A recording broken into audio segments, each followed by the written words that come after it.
I am Keleigh Arrington, and this is your WTRT Tigers War news for Friday, April 1st. In national headlines, the U.S. economy added 431,000 jobs in March, bringing the unemployment rate to a new pandemic-era low of 3.6%, the Bureau of Labor Statistics reported Friday.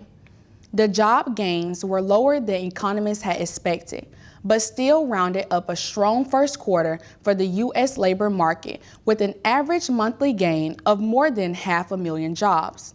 The economy is now just 1.6 million jobs short of where it was February 2020 before the pandemic hit.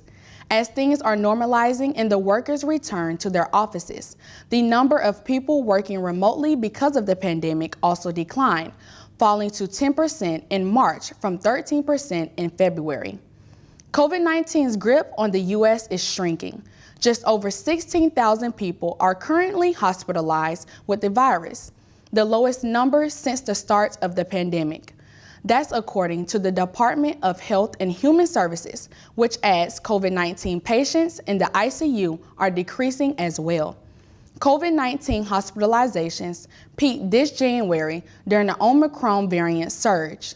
Despite the drop in these hospitalizations, officials say many hospitals are still stressed, partly because of staffing issues.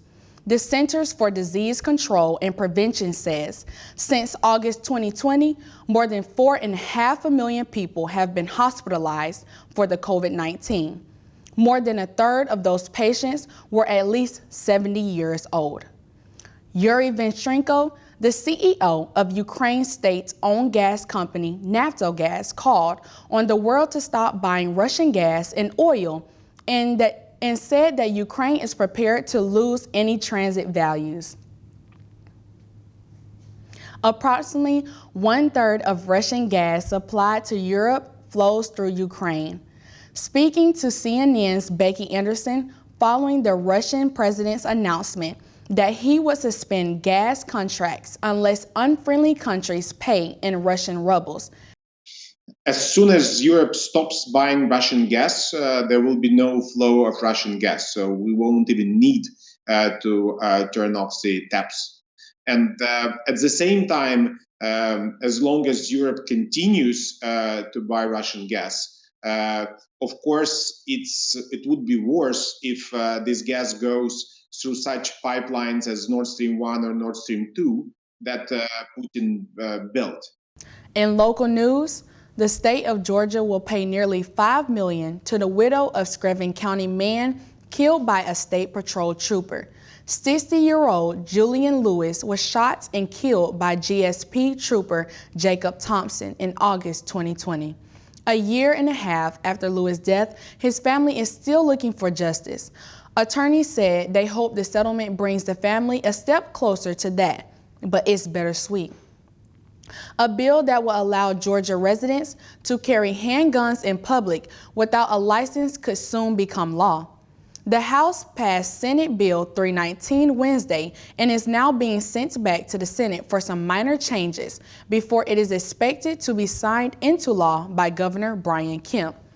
Republicans said the measure will help protect people more easily from themselves, crime, and also argued that the $75 carry permit is an infringement of Second Amendment gun rights. But the Democrats said the bill will encourage more gun use and will in turn fuel more shooting deaths, increase crime, and put police officer lives in danger. Georgia law currently requires people to obtain a license to carry a loaded handgun outside of their homes, businesses, and cars. People can carry rifles and shotguns in many places without a permit and carry unloaded weapons as long as they are in gun cases. For residents to obtain a weapons license, they must apply, pay a fee, and undergo fingerprinting in addition to a background check. In sports news, Savannah State senior and Richmond Hill, Georgia native Trey DeLoach will play in the first ever HBCU All-Star basketball game this weekend. The HBCU All-Star game will tip off at 4 p.m. on Sunday, April 3rd during the NCAA Final Four weekend. The game will be aired on CBS and available to stream on Paramount+. It will be the first ever HBCU All-Star game following the cancellation of the 2020 and 2021 games due to the COVID-19. Deloach, who earned a spot on the watch list late in the 2021 to 2022 season, will join 23 other athletes from the 4 HBCU NCAA Division I and II conferences as they showcase their skills for the scouts from the NBA, NBA G League, and EuroLeague.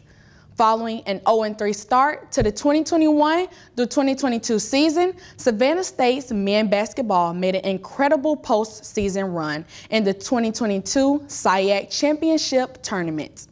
They strung together 4 consecutive wins for the first time this season, including an incredible 76 and 62 routes of Benedict in the final game to claim the SIAC Championship title.